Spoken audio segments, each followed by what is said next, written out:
pal, with a very special episode, a live Q&A with the Road Dogg on this special episode of Oh, You Didn't Know Saturday Night Fever edition. Holy mackerel, I have no life. I am on a podcast with you, Ryan, on a Saturday night, and I love it. And because I'm in my bathrobe. You got a bathrobe and an ascot, a Kangol on, and good God, Gertie, 10, 20, 30, let's do this thing. Well, I'm feeling good about it. And it's funny, I was looking at the graphic of you and me on the screen before we popped in. I feel like you were fishing before that shot. I might have been. It's straight up a fishing shot It's right actually there. just me for every day, probably. That was my swamp cracker hat. I got a hat that says swamp cracker. I thought, that's perfect. I got to have that. So this is pretty cool. We got the real deal going on. We got people we? tuning in. We're going out live to two different Twitter streams.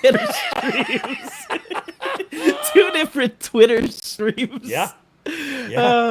Yeah, man. Can't understand. His ass better call somebody, and I'm looking like the Godfather, says Titter Wade streams. Effin Wilson right there. Somebody say something about Titter Stream. Shannon Moore says hello from Alabama. Shannon Moore. I think it's a different Shannon Moore. Yeah, it is a different Shannon Moore. Hello to you from Georgia. I mean, from Florida. RJ, Ryan looks like if Hugh Hefner had to shop at Walmart. Very good.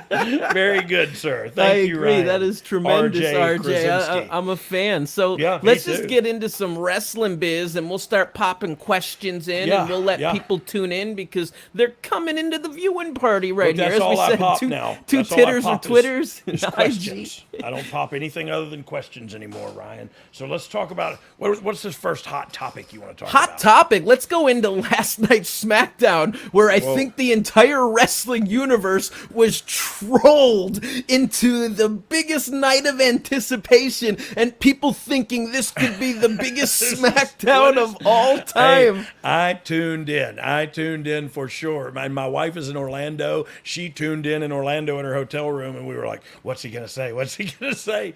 And trolled us. Trolled us. Good on you, sir. The Good on you. signature. Now, Yeah, what are you gonna do? Then forever But the most important together. part, Welcome to SmackDown. Welcome to SmackDown. And so look, he wanted to do that. That's what he did. But he got me. He got me to tune in. I tell How you that about the much. reaction? The crowd going wild Yeah, for VKM. Well, I mean, look, it's hard to. I know what's going on right now is very serious, and I'm not trying to make light of that. But from a viewer standpoint, from a wrestling fan standpoint, he has been in charge of all of the wrestling in my life for pretty much as long as I can remember. You know what I mean? Like there was very, very few made it to the top of his heap. He's been giving us that. Us, when I say us, I mean the wrestling fan, the viewer. He's been giving us this product for so long. It's hard to just go, you're a bum. Like, no, you've made some bad decisions. You've made some bad life choices, just like everybody else sitting here. But because you're on top of the mountain, I'm going to either put you on a pedestal, which is dangerous for me because everybody you put up there has clay feet, so they don't remain on that pedestal. But look, they love him. They love him because he's brought their families together for decades. Yep. You know what I mean? So it's, again, I know this is a very serious thing, but it's not. I don't know what criminality they're going to find in it, if any. But if there is, then that's what That's what we have to do. What we have to do. Crazy news and controversy. We see Vince stepping down on the office side CEO duties, Stephanie going into that top spot. And I sent you a little picture from a tweet that I found, and I saw the Mickey James tweeting out her congratulations to Stephanie, and I thought it was pretty funny. To me, although it's a sign of support, it seems like now that you're in control, how about a new job? Look,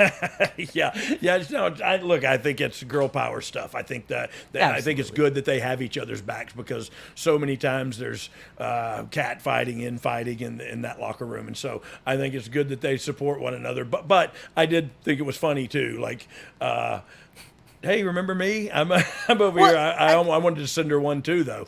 I think some of the humor is also just realizing that how much is really going to change? And obviously, I'm an outsider at this point. I don't know how the Yep. business is being run up in the Stanford offices, but like, you feel like the fact that even in the press release, it said he was still going to be a part of creative. Yeah. How much on the day to day does he need to be involved? It's just one of those things that.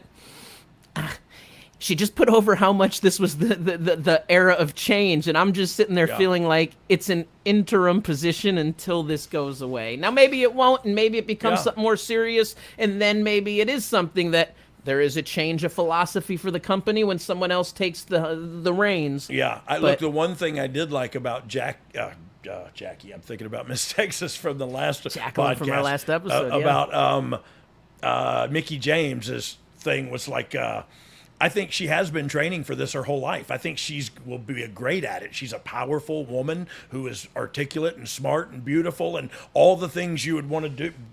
All the accoutrements you got to have to be a great business person. She has all that. So I'd love to see her rule the roost for real. You know what I mean? I think she could. I think she could do it with an open mind. And so I'd love to see that happen. That was something Dusty Rhodes always wanted. He loved Stephanie McMahon and thought she was going to be the greatest thing ever for the business. Think about the character, the Stephanie McMahon character. What witch she has been for so long, and that's her character. That's not her at all. You know what I mean? Like, it's not. But yeah, she's a strong, powerful woman, man. I would love to see her in that seat. Yeah, I mean, I'm going to shout out. We got Seattle in the house. We got Atlanta, Georgia in the house. Alabama, North Kakalaki. We got people tuning in from everywhere. South Kakalaki, my bad. Long Island. We got people South all Cac. over. Everyone's tuning in, and we're talking Hot wrestling. Atlanta. We're talking Vince McMahon. And now we're just talking the state of the biz.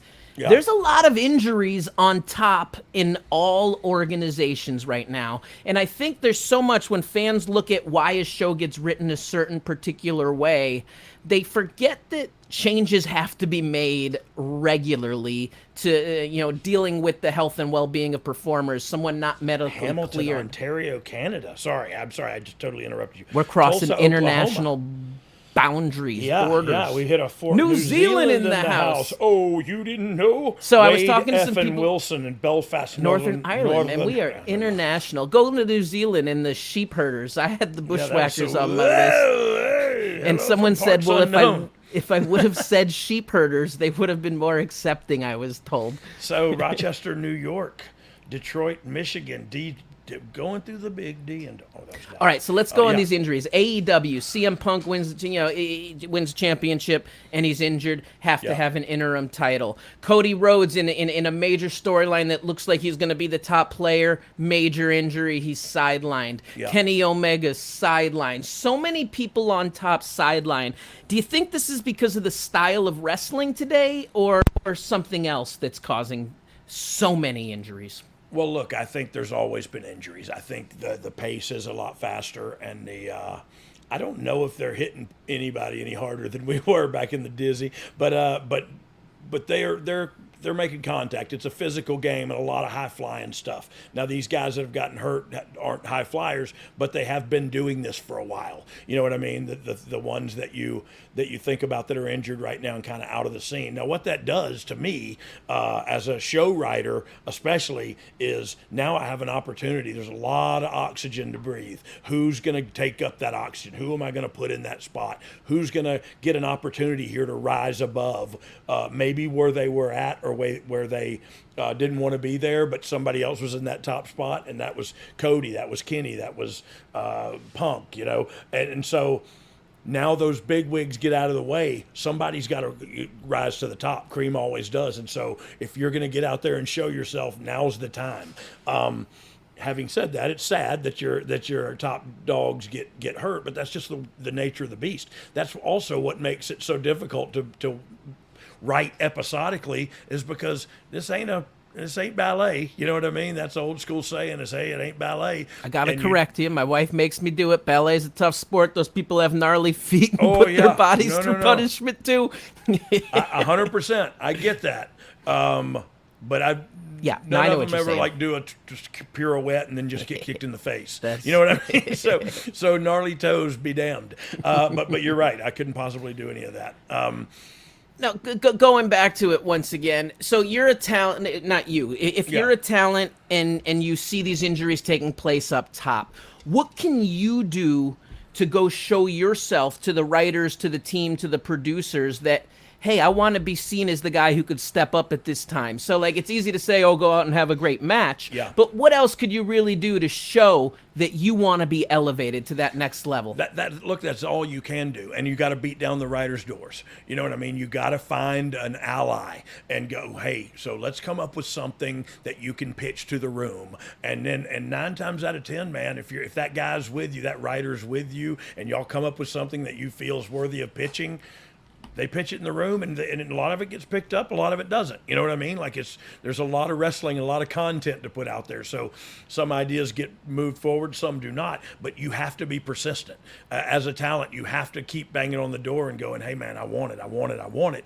Then they're going to give you the opportunity. Chances are you're going to get that opportunity at some point.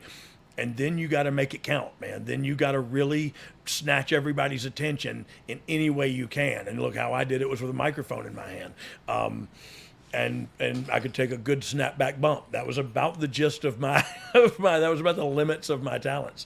As you mentioned, but I utilized what I had. Yeah, as you mentioned, persistence. I always found it interesting that when dealing with talent, I found so many of them were afraid to consistently ask because they'd always feel like they're being annoying. Annoying. They're asking too much. They would always say, hey, I'm sorry I'm bothering you. Hey, you're not bothering me. What you're doing is giving me ideas for your character in because I really need them, because we're not thinking about your character right now. We're thinking about Roman Reigns. We're thinking about Seth freaking Rollins. We're thinking about, Adam Cole. We're thinking about Britt Baker.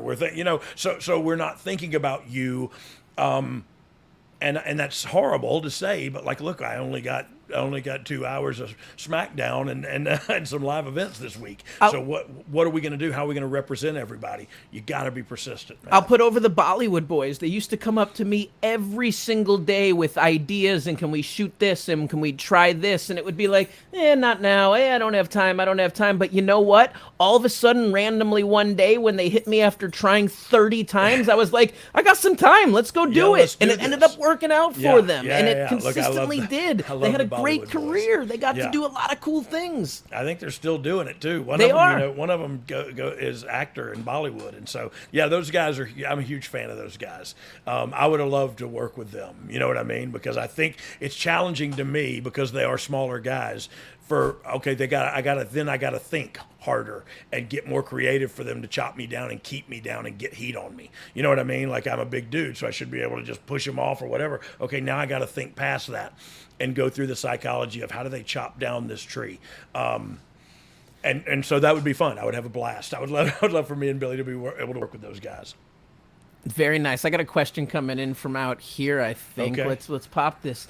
What was your favorite version of the ring gear? I preferred the 1999 black and green editions with your ring gear. Yeah. He likes Dwayne Dugan. Look, I'll tell you the truth. I had some way back in the day that were very military. I think I'm wearing them in the picture. My favorite picture of me when I just beat Boss Man for the hardcore title with Mick Foley's help. Thank you, Mick.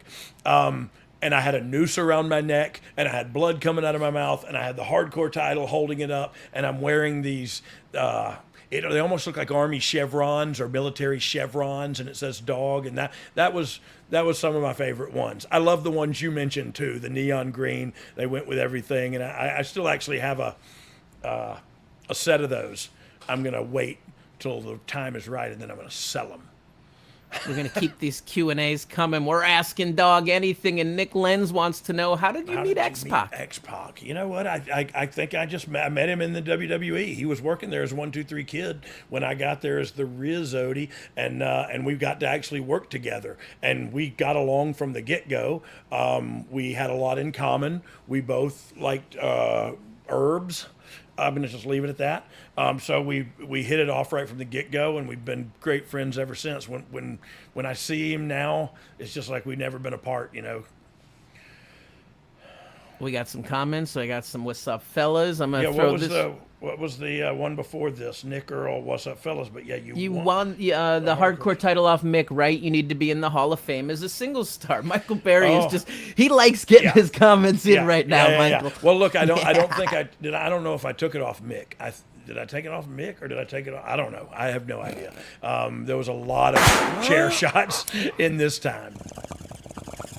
It's Saturday night. I usually a lot of that involved too. with some Actually, of this right now. me and Xbox. That was me and Xbox relationship right there. Mr. Davila just wants to say, God bless Road Dogg. You are definitely an entertainer from your time with Double J all the way to DX. Just legendary with some praise, fire, horns, and some Horns more of fire. Horns of fire. No, hey, thank you very much for the kind words. Look, I love wrestling. I had a good time. I don't know. Watching it back now, I realize, like, okay, we were pretty good, but I didn't really think about that then. I was just trying to chase my dream and having a great time doing it. So, look, I appreciate the fact that you were entertained by me. That really means something to me. Like, I know it's weird, but now I think about that now that I'm older and in this stage of my career, the stage right before, where you have one foot in the grave. But it's cool to think about. I affected people, or my performance. People remember that and stuff. That's cool to me. What are the inspirations for Dogg's head tattoos coming from Matt Barnett? Matt Barnett. Well, let me tell you about the inspiration at the head tattoo. I was in Memphis wrestling. I went to buy a sack of marijuana from my tattoo artist, and he had more than marijuana to sell. And so I stayed there. Coca, ecstasy, what you need? Again, do not do drugs and do not try this at home, LSD, children. ecstasy, But what you it was need? all of the above. And so I said, hey, that's a cool tattoo. I want that on the back of my head. And so he shaved my head and tattooed me. And I missed the show that I was supposed to go to. I know people have heard this story a few times now, but I showed up the next day to TV in Memphis. And Lawler said, yeah, you must have been real sick. You broke out with a huge tattoo on the back of your head. And I was like, busted. But I was 25 years old and right out of the military and made some money in the business and then went to Memphis and I thought I was somebody. But King was always very cool to me, Lawler. Always took care of me. And so I'm very appreciative of that.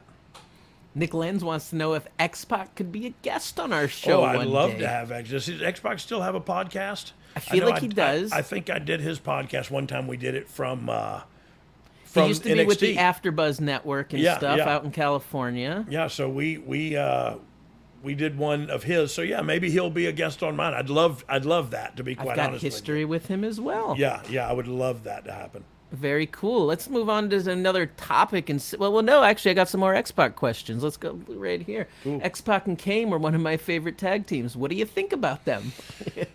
Look, I loved them. I loved working with them. I loved working agast them. Wait, that was from Big E. Look at him tuning in while recovering. Not really Big E. That's not real Big E, is it? Was there a blue check mark next to it? Nope. Bless his heart. No. That's Lil E. That's Big E's little brother. I hope that's Big E. God almighty, I'd love to hug his. Well, I wouldn't hug his neck hard, but I'd love to hug him. Yes, I think they were very underrated, but they were the tag champs, so they weren't too underrated. But I think the dichotomy of the little guy and the big guy and the guy who doesn't talk and the little guy who's fiery spitfall. I loved the dynamic of their tag team. So yeah, underrated. Love both of them to death. Love to work with them. Love to work against them. Winston Solano says, did you and Billy ever get into a fight backstage and did not want to work together? Steve, I saw on the chat. We're going to come back to that. I'm sorry, Winston. But what is Mick Bossman U? What is that? That would be the match that you would have had for the Hardcore Championship. Okay, but was it? That was the order of the Hardcore Championships. Oh, okay. So Mick was the inaugural, and then it was Bossman, then it was Bossman, and then I beat Bossman with Mick's help. Yes. Mick threw a big net over his head. Thank you, Steve. Appreciate it. Ladies and gentlemen, television Steve Kaufman. Okay, back to Winston. Oh, wait a sec. My bad. The wrong button. Really rough crowd in here. Yeah, this is a tough crowd. You're not even on here, and we're burying you. Yeah, what the heck? Hey, so Winston asked about, what did he ask about? If Again? you ever me got and in a Billy fight ever with fought. Billy backstage. So no, me and Billy got close to fighting a couple times. One story I tell is Billy's a yeller. Like, Billy will scream at you in the ring. Billy will yell at you in the ring like you owe him money, like you like you called his mama something, you know. He will yell at you. And one time I got to the back and I said, I'm done getting yelled at, dude. I'm done. Oh, he was named Big E. Yeah, I broke out dichotomy. Crap, what was I talking about now? Oh, Billy, me and Billy. So I told him, I remembered. I'm just gonna listen anyway. Oh, and then you just go to gag and you're... Anyway, me and Billy never got in a fight, but I did tell him, hey, stop talking to me like that. And he literally said, I have no idea what you're talking about. And I said, you're being really mean to me. And he's like, no, I'm not. I'm just working. And once I realized, like, oh, he's totally just working, and that's just how he is. Like, it's not, he doesn't mean anything by any of that. Once I figured that out, we were good to go. And we never got in a fist fight. And, I mean, yeah, we've had arguments before. Hey, everyone, I'm new here. Ryan. Hi, Ryan. Ryan Ryan. Nadal. Hi, Ryan. Big-time wrestling fan. Well, Ryan Nadal, I'm a big-time fan of yours. What if the cheese were made? Oh, sorry. What if the moon was... Anyway. Okay. Where were we doing? We're on to Wade Effin Wilson wants to know, please, Dogg, what's your take on the old edgy Attitude Era shirts? Still to this day own a Doing It in the Dog House and an All This shirt. What? Whose was the All This? Was that Billy's? I mean, I got a terrible memory. I do too. Like, Doing It in the Doghouse, like Roll the Dog a Bone. Like, there was a lot that you could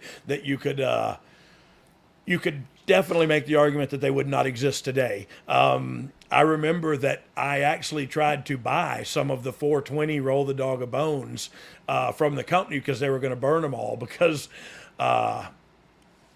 Columbine and a lot of things that happened with 420 came, all this stuff, and they were like, yeah, it was Billy Gunn's shirt. And where they got the idea for that shirt was when my dad was a heel, he had a T-shirt made that said All This and Brains Too.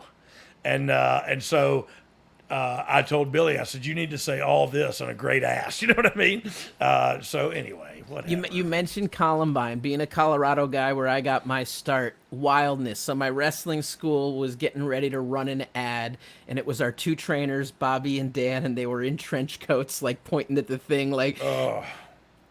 The first week we're going to run the ad in the newspaper, and Columbine happens. And it was that last-minute call of, pull that ad. Please don't show This is bad timing right now. Bad taste. Yeah, and look, that's...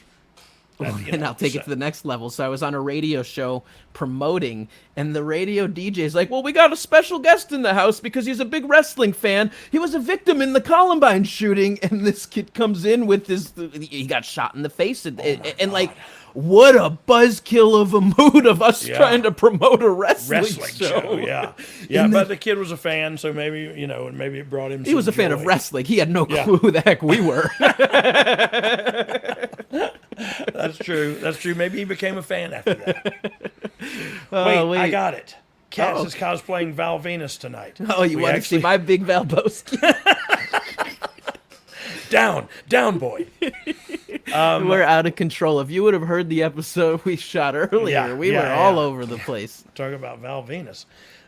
He was pumping his penis. Gun, squirt gun. Yeah, bless his heart. I wish I had one of those. Oh, Q&As are fun. Oh, I like this one because anytime you can throw a person's name out and get people to talk about it. Yeah. How's your relationship with Jim Ross? Very good, actually. So look, Jim and I did not get along when I was there. He was in the spot that was the heat spot, and I was in the spot of drug-addled active addiction and didn't care about anybody or anybody's feelings. I was not nice to Jim Ross. He was one of the first people, I think he was actually the first one in my program of recovery. I have to make amends and call and clean up my side of the street, as I like to say. It's not up to them to, or it's not up to me whether they, forgive me or what? You just got to say you're sorry. He was one of the first phone calls I made when I got sober. And I just saw him in Liverpool. Me and Billy sat with him for hours, and we had great conversations and a good time. So yeah, my relationship with him is good now. If he forgives me for the things I did, that's for sure. Tacos the Great says, has there ever been a time you went to do your intro, but the mic wasn't on? Love the show. That's yeah. great. Yeah. 100, probably 100 times. Just because at first they were like asking us to turn the mics on. They would hand you a dead mic and you would turn it on. And so like a bunch of times I would forget to turn it on and just start talking. Then they started handing them to us turned on. But yeah, I also said the name of the city wrong way before Ron Killings ever did. The Road Dogg did it in a match with Al Snow, and I don't remember where we were and what I said, but I said the city that we were at the night before again in the show, and they just started booing me so bad, and I looked across the ring at Al Snow, and I said, "What'd I do?" And he was like, "We're in Chicago, you dumbass," or whatever, wherever we were. And I was just like, I deserve it. Let's get that out of our system. Now let's try this again. You know what I mean? And took him on another ride. So I don't know. It was fun. And yes, there were a lot of technical difficulties. Justin Forbes saying CWO. I actually know who that is because I started the CWO in Colorado, and his father dislocated my elbow in my second ever wrestling match. So Justin's father's Forbes. It was Stephen Cash, 6'7". I went for a Hurricane Rana on the monster. He countered, slingshotted me over his head, and when I hit the canvas, my elbow went doink and popped right on out and over. And I said to the ref, "Tell him to finish me." Tell him to. We should probably go home. Exact same thing happened when Eddie Guerrero, God rest his soul, hit that frog splash on Billy. That's like Hogan saying the Silverdome in the Superdome. That was a great moment. It's exactly like As that. As a fan, it's phenomenal when those moments especially happen. when you see it, it's like somebody you want to kind of step in it. Okay, let's see. What's going on? Oh, I'm seeing Big E talking about smoking a bowl. We don't condone, but we do enjoy. Okay. We don't publicly endorse, but we sure smile. Just as funny, but not as pretty as Big Started E. watching wrestling in '97 and damn enjoyed your promos. Family called me since the '90s. Oh, we're talking a lot about him. We'll move on. But thank you for chiming in, Big E. Do your thing, dog. Okay, here we go. I mean, everyone talks about this. Ruggs, this November marks the 25th anniversary of the Montreal Screwjob. If it was up to you, what needs to be done for us to never hear another thing about it? What a great question. Yeah, it is a great question. And look, it'll go down in history. Like, I don't think we can get away from it. I don't know why it was such a big deal. Like, I still, to this day, if I was going to another company and I had the title, I would drop the title before I left. You know what I mean? That's what you would do. And they couldn't talk him into doing that, so they had to. I guess they didn't have to, but they chose to take an alternative route. You know what I mean? Like it used to happen a lot back in the day where people would literally beat people up and take their title and stuff. So I don't know. It's not that big. It wasn't that big a deal to me. Like, did they screw Brett over? Yeah, but Brett wouldn't do business, so I don't know what to tell you. You know what I mean? I wasn't in there, and so I don't know all the intricacies of the story. But I know if I was leaving, like, I'd drop the title. Like, that's okay. So talking about doing business is a great transition to what's going on in this day and age of the business. Sasha and Naomi walk out by laying their belts or their titles on the table and saying they're not happy with the storyline direction. We've talked briefly about the fact of, hey, you're getting paid money, do the job.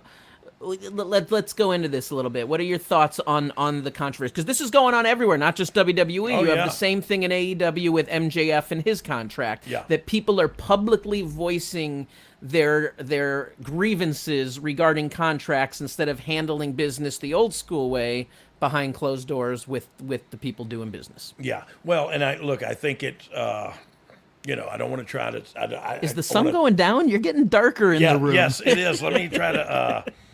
The sun is going down, as a matter of fact. I thought So I'll let all the listeners know we're going to get everyone's questions in as much as we can, but we're going to have to get him out of here soon because he's got to go feed the goats and pigs. I literally, before the sun goes down, my goats and pigs need to be fed.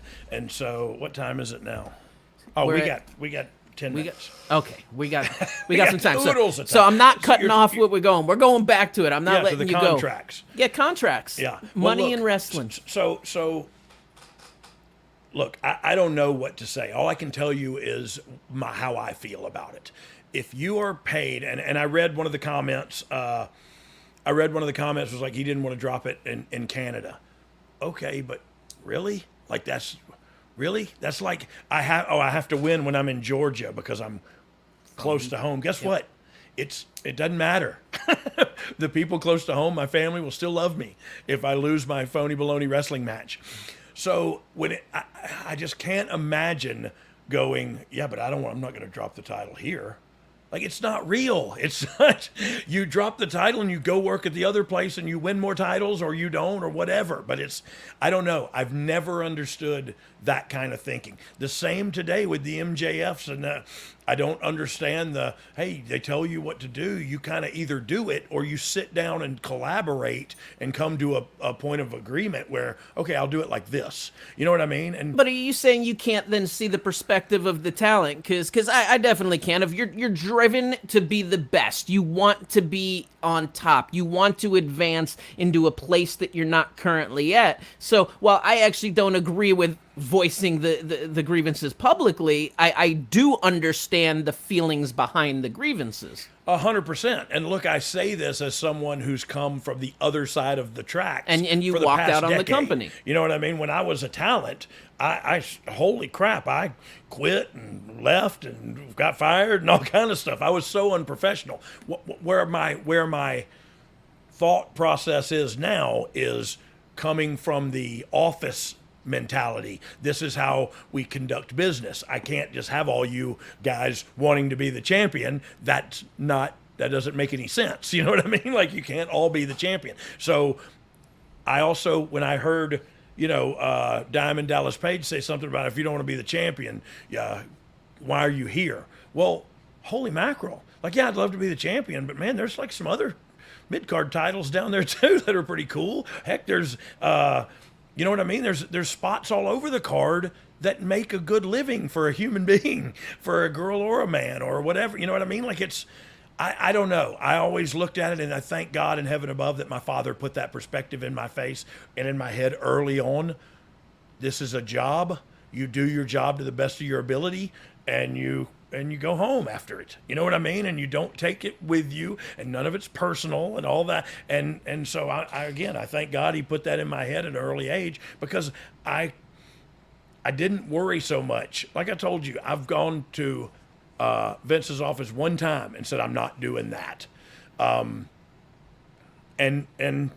I stood on my convictions. That's a story for another time, but I went and I told him I'm not doing it. I said, I just bought a brand new house, and it'll go into foreclosure before I'll do what you're asking me to do. And we'll tell that story one day. Well, and I think conviction is one of those strong things. I think I used to tell the talent all the time that you have to believe in your ideas. So if you're going to pitch something and try to get your ideas across and want to do what you want to do, then you better deliver that idea with intensity, with emotion, with conviction, with investment, and show that you're all in and not just trying it out. Yeah. Well, look, that's also the problem in the ring today, is there's no intent. There's no, nobody looks like they're trying to hurt anybody, and nobody looks like they're really in a physical altercation. It looks like we're walking through the choreographed moments, and then, oh, there's a big pop where we all go, oh, pop, ha, you still got it, whatever, stupid chanting, this is awesome. And then MJF cut a killer promo, though, you have to admit. Look, he did. Did you see it? You watched it? Yeah. MJF cut a killer promo. It was, I mean, how can you not, when you get and he got the go-ahead to go out there and do that. Yep. He cut a promo for a while, acting crazy, and nobody cut his mic until it was time to cut the mic, right? And so, look, while I wonder, it was profanity laced. and he had intent. That was for sure. He looked in the camera, he looked, and he believed the words that were coming out of his mouth. Whether it's all a straight shoot or not is still, the jury's still out on that, in my opinion. But it was a promo, that's for sure. Now, it was a promo that you can't get away with on anywhere else. You know what I mean? Like, you can't, I don't know. It's easy to cut a promo if you could say mother effer every time. I would never skip a beat, and I would never have a flaw in my promos if I could just say any word I wanted to, you know? Mark Did you Neighbors enjoy said- being Below Brown, Mark Neighbors asked? I did. I loved it. That's a when were, I don't even remember you being below. Oh, yeah, no, I was Below when we did the nation thing. And imagine us skits, trying to do right. that today. Yeah, no way. Just not even. And No look, way. even looking back on it now, it still has a bad taste in my mouth. But at the time, it didn't. Nobody said anything. You know what I mean? Like, it wasn't a thing then. But looking back on it in retrospect, it's like, Well, that's like you look wish I back had at the done that. Piper promo when he was half painted, and you actually listen to the promo, and the message was very positive and about love and equality. Yeah. But you can't paint You yourself can't back. overlook, you can't overlook the half paint. But yeah, no, look, I loved being Below. I thought I had it down pat, and I thought I did well at it. The funny part of that would be Mark Henry, X-Pac being Mark Henry. Matt Barnett wants to know, who would you say is the most underrated wrestler in history? I have a feeling I know And who you're why going to is say. and why is it Brad Armstrong? Yep, that's what I was expecting. And the most overrated wrestler in history, Oh, let's get some controversy here. Call him out. CM Punk. Oh. Yeah, I did it. I mean, I said. What's your look, thoughts on that? So he's obviously had an accomplished career, had some success. 100 So, hey, and over as Rover. but with the fans of today. I think there were a lot more fans back then. Me and him have had our run-ins. I've worked with him. I've gotten along with him well. We've also had our run-ins. We're two different kind of people. But I just thought his work, his body of work, I don't know, just wasn't that exciting to me. But I'm smart enough to know I ain't smart enough. He was over as crap. I'm not saying he wasn't over, and not saying that pipe bomb promo wasn't Incredible before its promo. time, and Yep. an incredible promo. And look, that's one place I will give him 100% credit is promos. Like he's very Jericho good at it. segments, He believes what he's saying. He believes the words that are coming out of his mouth. So do I. I'm talking about his work rate. I just don't think. He's better than me, but God darn, that ain't a high friggin' mark to cover. You know what I mean? Like, being better than me ain't saying nothing. But I thought he was overrated. That's that. Michael Berry Sr. says, was winning the IC championship at WrestleMania 15 your crowning achievement as a singles wrestler? Yeah, looking back, yes, probably, but that's not the one. I loved beating Boss Man for that, even if it was a wonky finish that included Mick in it. But it was just that match to me was like a really cool thing. Boss Man was in it. He was a friend of mine. You know what I mean? It might be personal feelings in that one, but I love that match with Boss Man. My man Johan Pena wants to know, how do you guys think the Turner Discovery merger is going to affect AEW? Johan Pena. Okay, cool. We got that out of the way. I have no idea what you're talking about. Johan Pena. So Discovery and Time Warner merged, and then at the stations up fronts, AEW didn't get too much attention. Everyone was expecting that they'd be they'd be the profile product at that point, and they were kind of just ignored with one picture or banner, and it wasn't even a prime It was player. like Cody. It was Cody. It was Velvet Sky, not Velvet Sky, Red Velvet. Oh, really? Yeah. Wow. So it became this weird thing of, the network's not giving them the attention. Yeah. Well, look, they don't deserve the same attention that they probably gave the NBA and all the stuff they cover on that show. And now the Discovery, they're probably going in a different direction. I don't think it'll hurt AEW any more than like the lack of viewers hurts everybody now. You know what I mean? Like there's just not as many people watching wrestling anymore. So maybe they didn't feel like that was a big strong selling point. But from a television studio, a television studio perception, the ratings they're getting is good enough weekly. You know what I mean? Because there's a lot of shows that don't do that and still get renewed and weekly. So that I think they'll still be in business.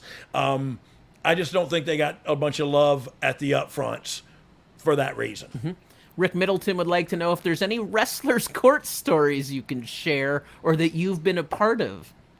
Yeah, no, I've never. No, I've I don't want to share any of them. I've never been a part of them because I would always just go like, well, I just plead guilty. What do I need to do? You know what I mean? But Taker was Taker was Cool Hand Luke. We called him a lot back in the day. Taker was.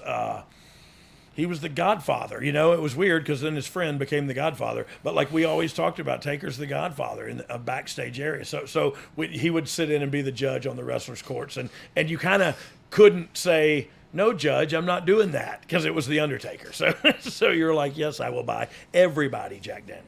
Tough question here on this Ask Dog Anything Live edition. Matt Barnett wants to know, are there more doors or wheels in the world? We need the dog's perspective. So from the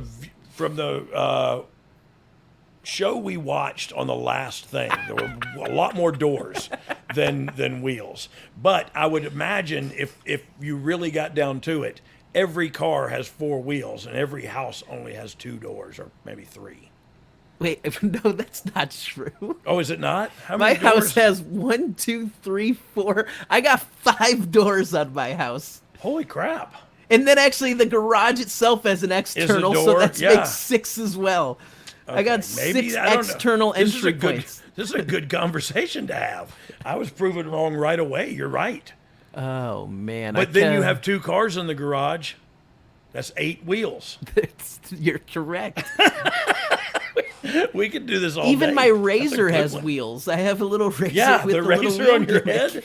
That needs to be a sponsor, because I'm going there soon.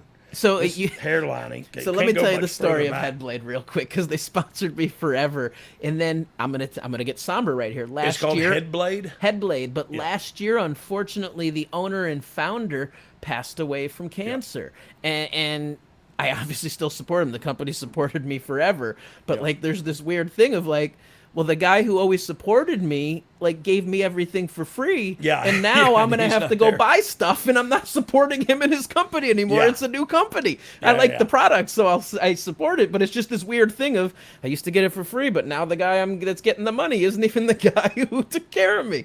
Oh, man. Let's get some more. Steve Kaufman said there's more cars than houses. But what about stores? What about storefronts? What about a mall? How many doors are in there? Oh yeah, because then you can say that even all the gates and stuff become doors, and then there's and then there's doors to the bathrooms, and then there's each bathroom has a stall that has a door. It has doors. So when I was wrestling in high school, Riders on the Storm, they were the doors. We used to have to cut a lot of weight, and then after you cut weight and you do your weigh-ins, you eat a lot. So sometimes you got to go to the bathroom before the meet. Yeah. This one high school had their bathroom set up. They took the doors off the bathroom. Yeah. But all the stalls were facing the mirror. So you're sitting there just looking at a row of everybody taking dumps. So in the military, there's no walls or doors at all. The crappers are back to back and right next to each other. And you just sit there, and right behind you another guy's there. It's probably not like that anymore, but that was in 87. I like that. Hey, good time, man. I kind of need to feed some goats, guys. I think we got to wrap this one up, so we appreciate everyone who jumped in. And now that we've popped the cherry of this live stream, Are you allowed to say that? I think so. You just did. I think we can come back and do it again another time. I would love to do it, man. This is fun. I love the interaction with the people. Thank you, guys.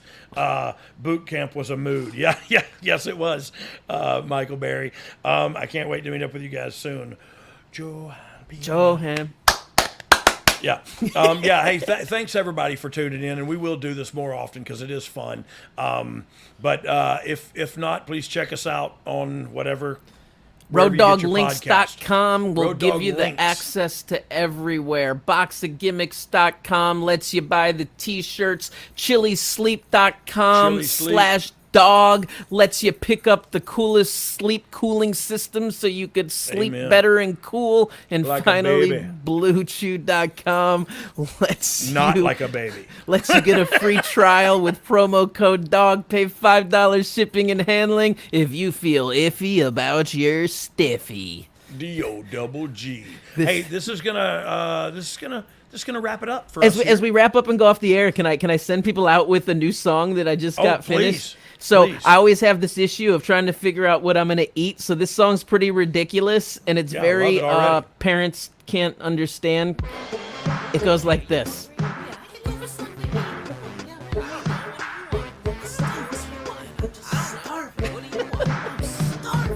Been a long day at work, to be honest, not the best. Feels good to be home, and I don't want the stress. I didn't eat lunch, didn't even have a snack. Went to eat some chips, But Steve ate the last pack. Hi, Dog. Dragon Gaming. Hey, God bless you guys. Love y'all. I love it. I need love it to already. figure out my dietary plan. Maybe make some matzo because the bread won't rise. Hey, where can we hear that? Nowhere yet. I'm gonna be dropping these this summer, so I'm I working love on it, getting man. these I out love in it. the And final look, mix. it's that cool nostalgia that takes me back to summertime and all that. You know what I mean? I don't know, I don't care what you want anywhere. You're not there. I don't know, I don't care what you want anywhere, but you're not there. We're just having a good time. We'll go into the weekend. I love you guys. I love you, Ryan Katz. You were cooler than the other side of the pillow. Right back at you. This was great. We'll do it again. Tune in every Thursday. See ya.